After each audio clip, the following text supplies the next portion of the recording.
ভরপেট বাঙালি থেকে বন্ধুরা, আজকে আমি বেলে মাছের ঝোল রান্না করব। এই যে বেলে মাছ, এই বেলে মাছ ভাজতে দিয়ে দিলাম।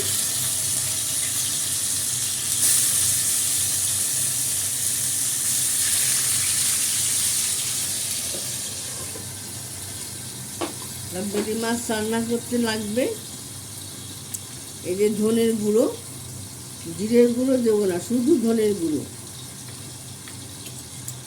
এই লঙ্কা গুঁড়ো, হলুদ গুঁড়ো, নুন, এই আদা বাটা, টমেটো, কাঁচা লঙ্কা, আর এই যে আলু। আমাদের তো আলু ছাড়া খায় না, আলু দিতে হবে। এই দিয়ে আজকে ধনে বেলে মাছের ঝোল রান্না করব। এটাতে শুধু ধনে বাটা লাগবে, আর কোনো মশলা, ধনে, আদা আর ধনে পাতা না হওয়ার সময় ধনে পাতা দেবো, আর টমেটো দেবো, নুন দেবো। এইভাবে রান্না করবো। রান্নাটা ধনে বাটা দিয়ে বেলে মাছ খেতে খুব ভালো লাগে, খেয়ে দেখবেন। আজকে ধনে ধনে আর বেলে মাছটা বেশ বড় বড় পাওয়া গেছে। এরকম বেলে মাছ এখন আর পাওয়া যায় না, ছোটো ছোটো বেলে মাছ পাওয়া যায়। এই বেলে মাছটা খেতেও ভালো, আর ধনে বাটা দিয়ে রান্না করলে আরও ভালো লাগে। আপনারাও ধনে বাটা দিয়ে, শুধু ধনে বাটা, আর অন্য কোনো দেবেন না, কিছু দেবেন না। এটা ভালো করে ভাজা হোক। জিরা ফোড়ন দিয়ে দিলাম। এই রান্নাটা আমি আমার মেজো জার থেকে শিখেছিলাম। এই যে আলুগুলো ভাপিয়ে রেখেছি, এই আলুগুলো দিয়ে দিচ্ছি। রাখলে রান্নাটা তাড়াতাড়ি হয়, যেন আলু সিদ্ধ হতে অনেকটা সময় লেগে যায়। লঙ্কাটা দিয়ে দিলাম। এই যে টমেটোগুলোও দিয়ে দিচ্ছি, এই আদা বাটাও দিয়ে দিলাম।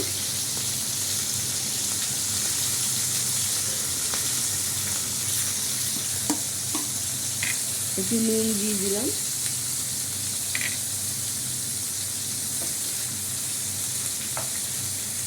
আপনার তাড়াতাড়ি করে দিই, যার জন্য এটা খাবে, তাই জন্য রেডি করা থাকলে আর রান্না করতে কত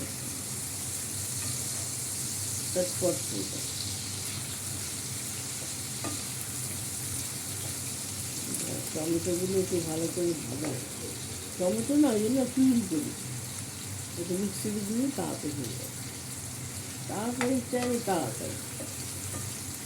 গুঁড়ো, লঙ্কা গুঁড়োটা দিয়ে দিচ্ছি।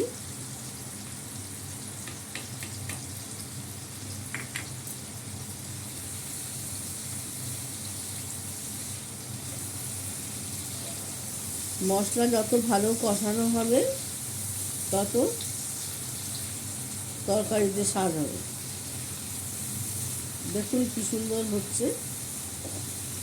আগে দর্শনধারী, তারপর গুণ বিচারি।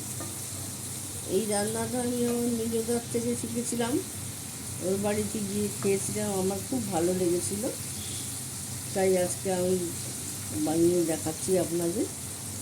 এই যে ধনে গুঁড়োটা আছে, এই ধনে গুঁড়োটা দিয়ে দিচ্ছি। মশলাটার মধ্যে ধনে গুঁড়োর একটা খুব সুন্দর গন্ধ আসবে। মশলাটা যাতে পুড়ে না যায়, তার জন্য একটু জল দিয়ে দিলাম।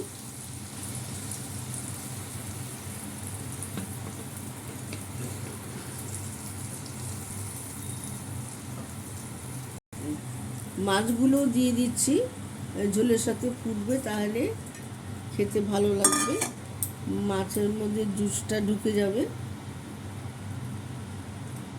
এইভাবে বেলে মাছ রান্না করবে। এই রকম সাইজের বেলে মাছ হলে খেতে খুব ভালো হয়। এরকম করে একটু উল্টে দেবেন।